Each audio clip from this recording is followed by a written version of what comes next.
som. Terceira verídica, esta é a terceira do projeto. Ok, já estamos. Bom dia, vamos dar início. Para já agradeço muito à iniciativa do Centro de Administração por este tipo de intervenções que nos dão a conhecer a nós todos como o LS e nas práticas que todos entendemos que seja transversais a todos os serviços e que acabam por coroar o benefício de todos nós no tratamento dos doentes. Como-nos a nós esta tarefa de fazermos a terceira apresentação, optámos por falar de uma situação, que é transversal a toda a medicina, que é o delírio e que tem olhares diferentes em todas as especialidades e que é de difícil abordagem e que é frequentemente pedida a nossa colaboração para abordarmos multidisciplinarmente esta situação. Convidei aqui a nossa Rita, interna da especialidade, para partilhar connosco e com vocês aquilo que nós vamos fazendo nesta área. Deixa então. Ok, obrigada. Obrigada. Penso que estão todos a ouvir-nos perfeitamente. Agradeço muito as palavras da doutora Luísa e o convite, mais uma vez. Pronto, dando início aqui então à sessão, que é o que vos traz cá, eu vou falar sobre o delírio de uma perspectiva da psiquiatria. Este é um trabalho aqui que resulta do Departamento de Psiquiatria e de Saúde Mental. A doutora Regina Massano, que é a coordenadora da Psiquiatria de Ligação, não pôde estar presente hoje, por motivo de férias, mas ela também se disponibilizou, caso haja alguma dúvida dirigida à parte da Psiquiatria de Ligação, eu posso recolher as informações e ela depois responderá quando for assim oportuno. Pronto, então o que é que nós vamos falar hoje? Hoje vamos começar por falar de uma visão mais teórica sobre aquilo que é o delírio, ou a síndrome confusional aguda, falar aqui de alguns dados epidemiológicos, falar da sua definição, falar da sua abordagem. Depois, numa segunda parte, vou dar aqui o cunho do que é a visão prática da psiquiatria, com dados reais, dados do primeiro semestre de 2024, relativos aqui ao apoio que é dado às enfermarias no âmbito da psiquiatria de ligação. Por fim, algumas conclusões e, em breve nota, vamos falar aqui acerca do protocolo de apoio às enfermarias no âmbito da psiquiatria de ligação e algumas perspectivas futuras. Pronto, começando então pelo aquilo que é o delírio ou a síndrome confusional aguda. É um quadro amplamente subdiagnosticado, subtratado, com altas taxas de detecção em meio hospitalar geral. Ainda assim, o que a literatura nos diz é que há aqui taxas teóricas bastante baixas, 30%. Ele está presente em 5 a 10% dos episódios de urgência. Quando falamos sobre internamentos, particularmente acerca de doentes idosos, vamos ter mais de 20% destes utentes afetados por delírios. Em termos de internamentos a nível de unidades de cuidados intensivos ou então em pós-operatórios de fraturas da anca, estes números sobem para percentagens acima dos 50%. E qual é o problema deste quadro aqui? É que está associado a múltiplos resultados adversos. Está associado a um maior tempo de internamento, a uma perda de independência, a um aumento da institucionalização, aumento da morbilidade e mortalidade e a um risco 2 a 3 vezes superior de demência em doentes idosos, mas também de uma aceleração aqui de um processo demencial já existente. Então, o delírio é um estado confusional agudo que é caracterizado por quê? Por uma perturbação na atenção, ou seja, pode ser uma diminuição da capacidade de dirigir, de focar, manter ou desviar a atenção, associada a uma alteração do estado de consciência, havendo aqui uma redução da clareza da consciência do ambiente do doente, mas também acompanhado por alterações nas cognições, seja um déficit de memória, uma desorientação, dificuldades a nível da linguagem, dificuldades a nível da capacidade visoespacial ou até da percepção. Caracteristicamente tem um início rápido, horas a dias, e o seu curso normalmente é flutuante. Tem normalmente um agravamento vespertino, sendo pior então à noite. Muito importante aqui, colegas, é que o diagnóstico é clínico. Temos aqui vários subtipos de delírio. Aquele que se calhar nos é mais familiar e mais facilmente detectado é o hiperativo, que é a forma clássica, aquela em que se caracteriza por uma hipervigilância, uma agitação psicomotora, vários sintomas psicóticos.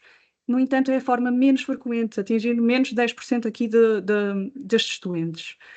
O hipoativo, pelo contrário, é aquele que se calhar é mais difícil de detectar, porque vai-se verificar o inverso. O doente vai ter um nível de consciência diminuído, mas também a sua atividade psicomotora, ou seja, ele vai estar mais lentificado, mais apático, muito sonolento, e por isto tudo realmente é difícil de reconhecer, logo tem um pior prognóstico associado então a uma maior morbilidade e mortalidade. Este, portanto, será dizer que é o mais comum em doentes idosos.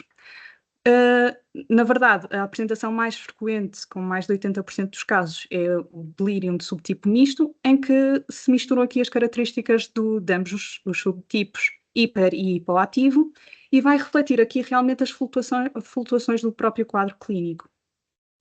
Importante ainda abordar este tema, delírio versus demência, porque muitas vezes é um pedido que nos é feito a nós, como, enquanto psiquiatria de ligação, tentar fazer aqui diagnósticos de quadros demenciais, em pessoas que se calhar, na verdade, têm um quadro de um delírio, um síndrome confusional, e o que é que nos permite aqui distinguir um diagnóstico do outro? Pronto, essencialmente aqui as características de início do curso, da duração dos sintomas. Num delírio, o seu início é abrupto, é subagudo, o seu curso vai ser flutuante, como já disse, e a duração dos sintomas é curta, são sintomas com horas, dias de evolução. Já na demência, o seu curso é insidioso, pode manifestar-se ao longo de meses, anos, e a progressão é lenta. Em termos depois de outros fatores, em termos de alerta, por exemplo, sono vigília, atenção, orientação, memória, vão estar muitas mais vezes alterados em quadros de delírio, enquanto que na demência, em fases iniciais, sobretudo, vão estar completamente intactos.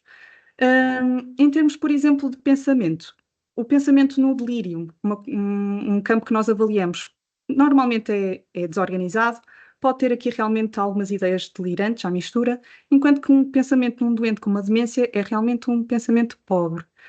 O discurso pode ser lentificado ou então acelerado, até incoerente num delírio, enquanto que há algumas características nas demências, principalmente aquelas que afetam a linguagem, por exemplo, vai haver aqui algumas pistas, por exemplo, na dificuldade de encontrar palavras, na nomeação, que são diferentes realmente daquilo que acontece no delírio. Por fim, em termos de percepção e comportamento, os quadros de delírio muito frequentemente têm aqui associados a si alterações da percepção, nomeadamente as chamadas ilusões e muitas vezes até as próprias alucinações. Aqui destaco um fator muito importante, que estas alucinações, por norma, são visuais, sendo visuais, muito frequentemente estão associadas a quadros orgânicos, enquanto que na demência, em fases iniciais, a percepção está intacta. Em relação ao comportamento, pode haver, lá está, consoante o subtipo, uma retração, uma apatia, uma agitação, enquanto na demência é variável, mas estando a pessoa estabilizada no seu quadro demencial, normalmente está sem qualquer alteração.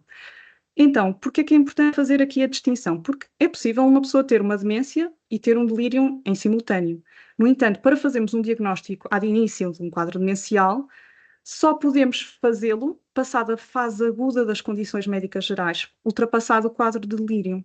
Enquanto isso, não vamos ter dados suficientes para avaliar aqui a parte cognitiva ou outras funções que a pessoa desempenha e não sabemos se o quadro de alteração cognitiva é reversível ou não. Quais são os fatores que eu penso que devem chamar a atenção em relação a doentes internados que possam estar realmente em risco de desenvolver esta síndrome? Doentes com idade superior a 65 anos, doentes com diagnósticos prévios de demência, episódios prévios de delírio, existência também de déficits sensoriais, a hipoacúsia ou alterações visuais, história de doença cerebrovascular prévia, um alcoolismo, um déficit nutricional, déficits funcionais e também até o próprio isolamento social. Em termos de causas para o delírio, na verdade, qualquer problema médico ou cirúrgico pode desencadear um quadro de delírio numa pessoa que seja suscetível. Muitas vezes percebemos qual é o precipitante, é possível identificar, seja uma infecção de trato urinário, uma desidratação, uma pneumonia. Muitas vezes, quando não é claro qual é o precipitante, tem que ser feita uma investigação mais detalhada. Perceber aqui se estão por trás do quadro causas metabólicas, seja uma anemia, um distúrbio eletrolítico, alguma encefalopatia hepática ou urémica, causas intracranianas como AVCs, tumores, crises convulsivas, causas endócrinas. É muito importante aqui destacar as intoxicações ou então a própria abstinência de substâncias, tendo em conta as características da nossa população, ter muita atenção a doentes que tenham consumos de álcool prévios, as benzodiazepinas também são muito comumente prescritas, quadros de hipóxia, déficits sensoriais e, por fim, também a destacar o próprio desconforto físico. Doentes que estejam com dor, com obstipação, com quadros de retenção ou desidratação, têm realmente mais risco de desenvolver aqui os delírios. Na verdade, isto torna-se complexo porquê? Porque na maioria dos casos não há só uma causa e muitas vezes são multifatoriais. O bom exemplo que nós podemos dar é o exemplo do doente que está internado numa enfermaria, por exemplo, de ortopedia, com uma fratura do colo do fémur. Este delírio pode resultar de vários fatores, seja do próprio stress fisiológico perioperatório, pela dor, pela desidratação, por um quadro de insuficiência renal, por exemplo, da anemia, da toxicidade por opioides, que são muito utilizados no controle da dor, quadros de hiponatremia, que também são comuns, quadros de desnutrição, de infecção e a própria angústia, ou chamado distress, que é associado a este internamento, a este sofrimento psicológico, também associado muitas vezes a quadros de perda de independência e de funcionalidade.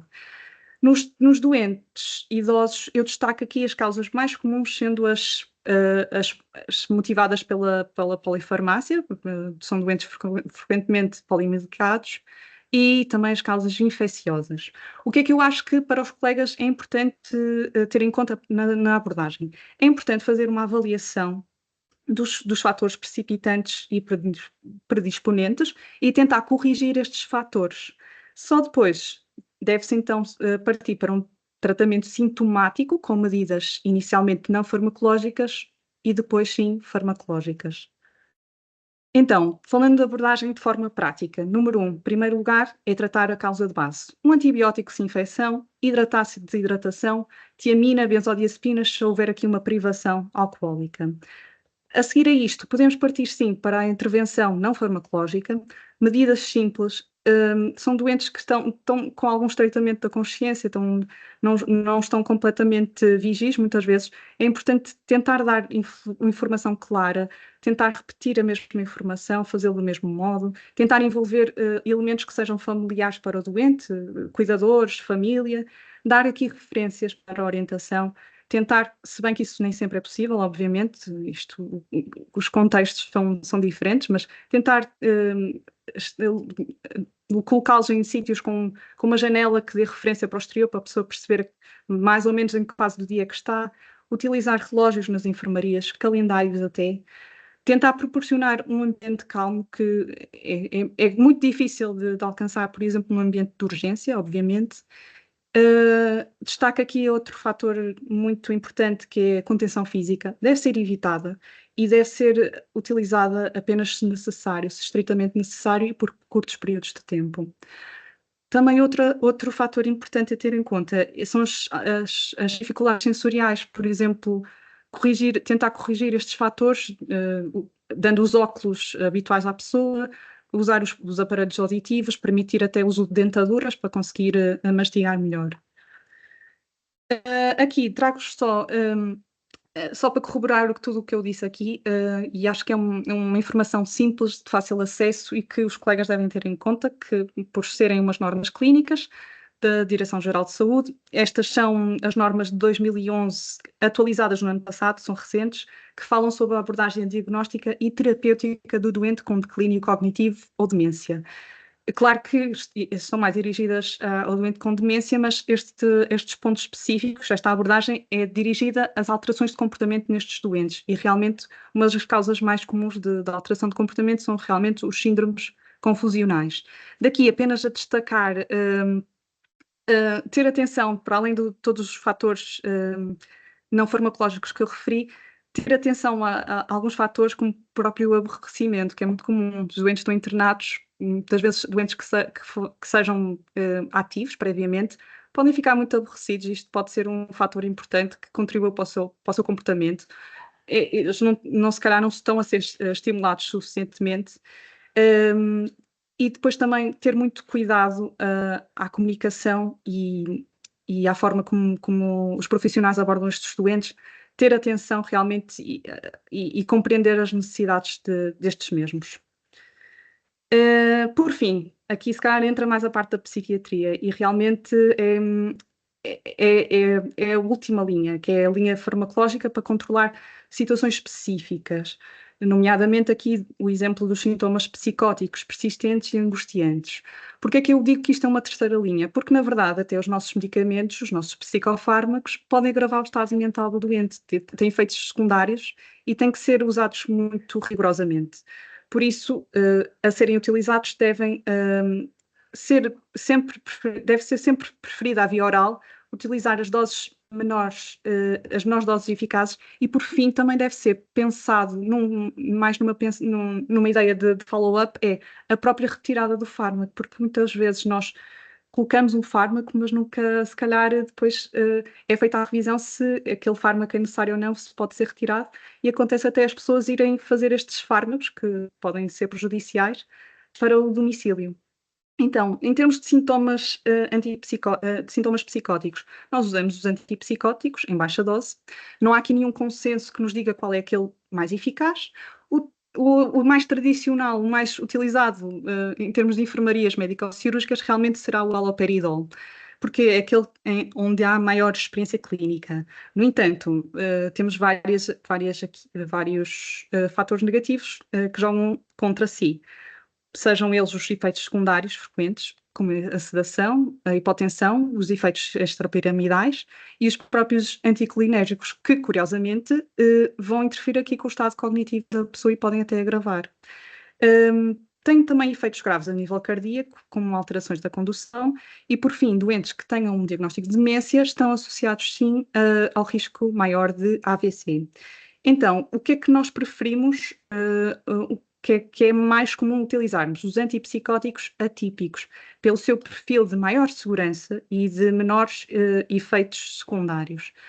São, então, a risperidona, a olanzapina e a quetiapina. Eu acho que, aproveitando este momento, seria também muito interessante que estes medicamentos que são utilizados diariamente por nós estivessem, por exemplo, disponíveis no cardápio de urgências básicas da OLS, porque realmente são os que são mais seguros. Podemos utilizar também benzodiazepinas, igualmente a mesma situação que os antipsicóticos, devem ser evitadas porque têm riscos. Tem aqui um potencial sedativo, pressão respiratória, deterioração do estado cognitivo. Atenção que, à exceção, obviamente, que no caso de delírio causado por uma abstinência alcoólica ou por benzodiazepinas, são primeira linha. Podem ser úteis também em casos de convulsões, por exemplo, epilepsia, pelo aumentar do limiar convulsivo. Temos de ter cautela, sim, na utilização de benzodiazepinas de maior medida, como o diazepam, porque também podem ter aqui um efeito cumulativo e ser nefasto. Portanto, dou aqui o exemplo, pode ser utilizado o lorazepam em baixa dose, 0,5 a 1 miligrama. Em termos de insónia ou inversão do ciclo sono-vigília, também é um fator importante a tentar conciliar e regularizar nestes doentes, e é bastante frequente. Utilizamos essencialmente antidepressivos, a mirtazapina, a trazodona. A mirtazapina aqui tem aqui um efeito secundário que pode ser utilizado a nosso favor, sobretudo em doentes mais caquéticos que tenham dificuldades no apetite. Podemos estimular aqui o apetite. Na trazodona, ter atenção que tem um efeito hipotensor. A melatonina nós não temos disponível em meio de internamento, mas também é útil, por exemplo, como um indutor do sono. Então, só para aqui recordar, em termos de evidência, vários estudos mostram-nos que o delírio pode ser realmente prevenível, pelo menos parcialmente, em que uma meta-análise nos diz que houve aqui uma redução de 1/3 de casos de delírio no grupo de intervenção. Para tal, o que é preciso fazer? Ter aqui abordagens sistemáticas para a prevenção do delírio, que devem ser realizados por uma equipa que esteja treinada e uma equipa multidisciplinar. Pronto, e isto aqui é informação que está presente tanto nas normas da DGS como nas normas da NICE, e dentro das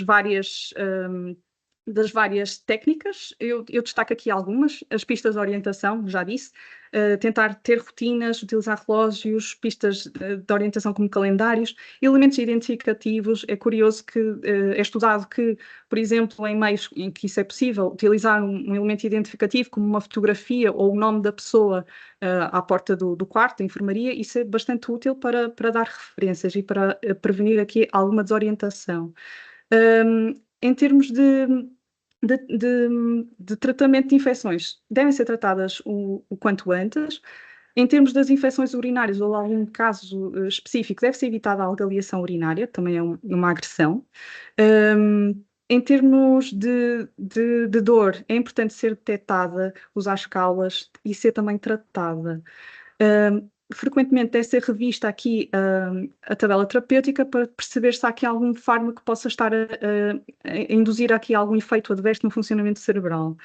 Depois, em termos de nutrição, acho que ouvi alguém. Em termos de nutrição, deve ser feita uma dieta adequada, obviamente, mas não restritiva, evitando também medidas muito agressivas e invasivas, como, por exemplo, as sondonasogástricas. Por fim, corrigir os compromissos sensoriais, como já disse, e promover padrões de sono adequados. Aqui a relação, novamente, entre o delírio e a demência. Isto é um dado muito interessante. 2 em cada 3 doentes idosos com delírio têm demência. No entanto, aqui, cerca de 50% dos quadros demenciais não é diagnosticada. E quando já foi feito o diagnóstico, muitas vezes este não está documentado nos registros médicos. Isto é importante porque tem uma implicação óbvia para o tratamento agudo, para a própria monitorização do delírio, perceber qual é o potencial de recuperação, óbvio, e qual será o acompanhamento pós-alta em termos neurológicos e psiquiátricos. Portanto, é importante sim rastrear a demência, especialmente se não houver um diagnóstico formal prévio. Mas, como eu disse, esta avaliação cognitiva não é informativa se for feita durante o delírio, porque o doente, obviamente, não está vigil, pode estar a flutuar, pode ter fases em que está mais vigil e outras menos, e podem não ser capazes sequer de realizar os testes cognitivos. Podem ser feitos questionários adequados à nossa população, para família e cuidadores, mas realmente eles devem ser avaliados formalmente depois do delírio e depois do quadro agudo subjacente. Ok, passando aqui à visão prática da psiquiatria, eu venho-vos falar um bocadinho dos dados muito frescos do primeiro semestre de 2024, relativos aqui ao apoio às enfermarias no âmbito da psiquiatria de ligação. Então, passando aqui aos números. Neste primeiro semestre, de janeiro a junho de 2024, foram recebidos 162 pedidos de colaboração, oriundos das 3 unidades hospitalares daqui da nossa ULS, a grande maioria provenientes aqui da unidade de Tomar, seguidos da unidade de Abrantes e depois Torres Novas. Em termos da especialidade de origem, há aqui uma maioria não, mas quase uma maioria sim, mas não chega à metade, mas quase metade dos pedidos foram realizados pela especialidade de medicina interna, seguidos pela especialidade de cirurgia e depois seguido por outras especialidades. Destes 162 pedidos, foram feitas 154 observações presenciais, num total de 122 doentes. E aqui, importante será dizer que 39 destas observações foram por quadros de delírio, havendo assim realmente uma prevalência de 26,2% de delírio no total destes 32 doentes observados. Então, pegando aqui nesta amostra mais pequena, então, neste número de doentes com delírio, caracterizando esta amostra, percebemos que são doentes idosos, uma média de idades de 80 anos, sendo a mínima de 52 e a máxima de 92, e reparamos que é uma idade bastante superior àquela, à média das idades dos doentes observados sem quadros de delírio. Em termos de distribuição quanto ao sexo, há aqui um ligeiro domínio, digamos assim, do sexo masculino. Em relação à média de duração de internamento, foi de cerca de 28 dias, em comparação com os 30 dias nos doentes observados sem delírio. O internamento mais curto verificado foi de 3 dias e o mais longo foi de 118 dias. Em média, foram observados ao 14º dia de internamento, enquanto que os doentes sem delírio foram observados cerca de 2 dias depois, em média. Destes doentes, 31%, cerca de 31% tinha antecedentes de uma síndrome demencial e 21,9% tinha antecedentes psiquiátricos, excluindo quadros demenciais. Fomos tentar aqui perceber se havia aqui alguma relação entre a existência de doença psiquiátrica prévia e o quadro de delírio. Ainda assim, não tivemos aqui um valor significativo, portanto, não conseguimos provar que ter doença na nossa amostra fosse um fator preditor independente significativo para desenvolver delírio. Obviamente, tenho que ressalvar que a nossa amostra é pequena. Em termos muito interessantes, em termos de óbitos, falando assim de taxa de mortalidade, verificamos 4 óbitos, que representa aqui 12,5% da nossa amostra de doentes com delírio, neste período de avaliação, foram 6 meses. Contra aqui os 8,9% de mortalidade nos doentes observados sem delírio. Não conseguimos encontrar aqui nenhuma associação estatisticamente significativa para esta taxa de mortalidade e delírio, mas temos que ponderar vários fatores, que é, em primeiro lugar, a nossa amostra é pequena. Não sabemos se realmente com uma amostra maior haveria aqui uma relação entre uma maior taxa de mortalidade e o quadro de delírio, como é assim na literatura. Outro cenário que poderia ser diferente seria se nós tivéssemos um follow-up mais longo. São dados muito recentes, não conseguimos ver se daqui a um período mais longo esta associação realmente pudesse ser significativa ou não. Mas será realmente um dado interessante a investigar no futuro. Outra coisa a investigar no futuro, que não foi feita por ser um período curto, seria, por exemplo, aqui dados relacionados com os ganhos para a saúde, por exemplo, taxas de reinternamentos, aqui algumas comorbilidades, aqui como é que as pessoas ficaram depois destes quadros confusionais. Em termos terapêuticos, muito curioso, o que é que nós fizemos, qual foi a nossa medida de atuação? Essencialmente, prescrevemos antipsicóticos. Foram prescritos antipsicóticos em 65,6% dos doentes que observamos com delírio. Mas um dado interessante é que todos os antipsicóticos utilizados foram em esquema fixo. Estes antipsicóticos que foram utilizados em esquema fixo foram dos atípicos e, preferencialmente, utilizados em monoterapia, como as guidelines nos indicam, 81,3% dos casos. Aquele antipsicótico mais utilizado foi, de facto, a quetiapina, seguida da olanzapina. A nossa atitude perante os casos que nos foram apresentados foi essencialmente escalonamento ou simplificação de terapêuticas. Muitas vezes havia ali terapêuticas com antipsicóticos típicos em esquema de múltiplas substâncias, e isto realmente podia até estar a contribuir negativamente para os quadros apresentados. Em termos de antidepressivos, prescrevemos em 59,4% dos doentes. O mais utilizado foi aqui a trazodona. Isto realmente relaciona-se muito com as alterações de sono apresentadas. Por fim, prescrevemos 37,5%, em 37,5% destes doentes, prescrevemos benzodiazepinas e a mais utilizada foi, de facto, o lorazepam, tal como dizem as guidelines. Então, em jeito de conclusão, é importante referir que aqui o delírio é um fator independente de mau prognóstico. Está aqui relacionado também com uma maior morbilidade e mortalidade. É muito comum no idoso, no doente idoso, mimetizando outros quadros, por exemplo, quadros demenciais. Há aqui uma elevada prevalência de delírio em doentes internados, por isso mesmo é fundamental reconhecer as suas apresentações clínicas. É necessário também investir aqui em medidas para prevenir os quadros de delírio e, para isso, é importante apostar na identificação, no tratamento precoce, para evitar aqui este risco elevado de progressão para a demência. Fazendo só aqui uma breve nota acerca de dois assuntos interessantes. Primeiro, aqui o protocolo de apoio às enfermarias no âmbito da psiquiatria de ligação. Então, qual é o nosso papel aqui?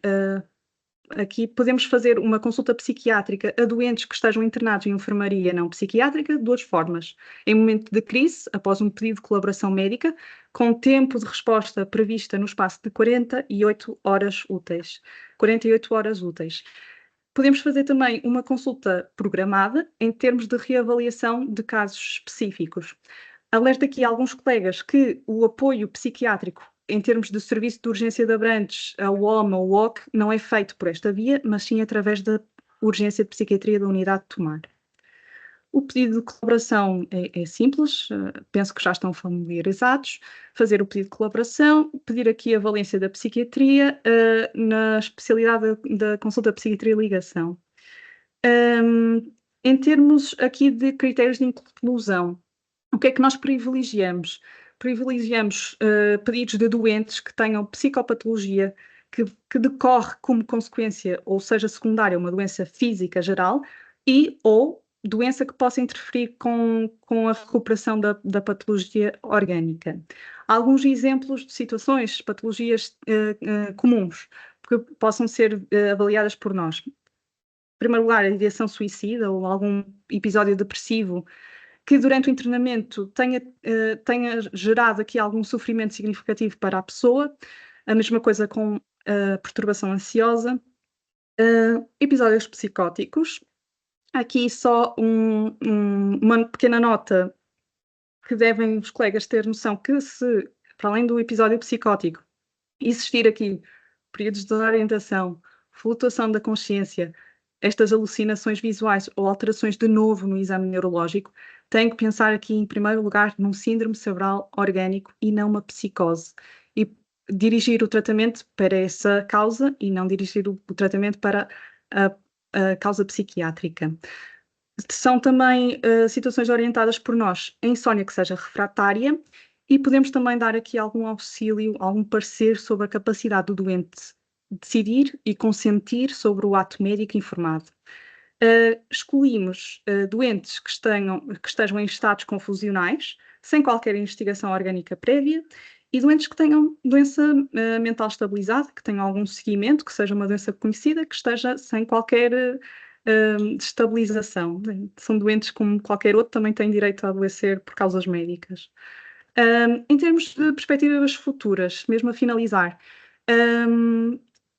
a teleconsulta psiquiátrica, isto é uma novidade, é como se fosse um projeto piloto. E a nossa ULS realmente reúne aqui uma série de características que são ideais para a aplicação da telemedicina.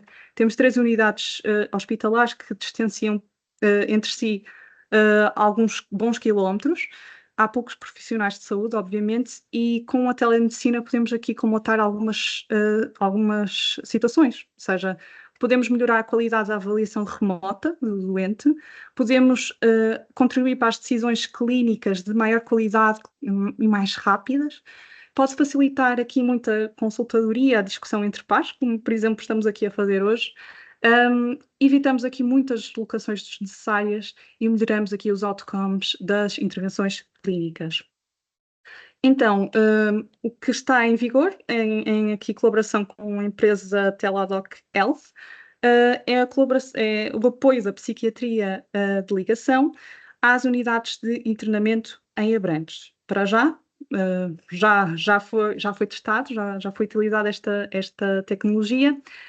Só ainda está disponível no piso das medicinas em Abrantes, mas é utilizado um equipamento robô que vai permitir uma assistência médica remota em tempo real. Então, na unidade de Abrantes encontra-se lá o doente, está lá um robô móvel e que terá, obviamente, alguma supervisão de algum profissional de saúde que facilita ali a ligação. Em Tomar está o psiquiatra, está um computador, um portátil, desde que tenha uma webcam, tenha internet e tenha a plataforma de controle do robô, e assim é possível fazer esta teleconsulta. Em termos de pedido, não é preciso fazer nada de especial.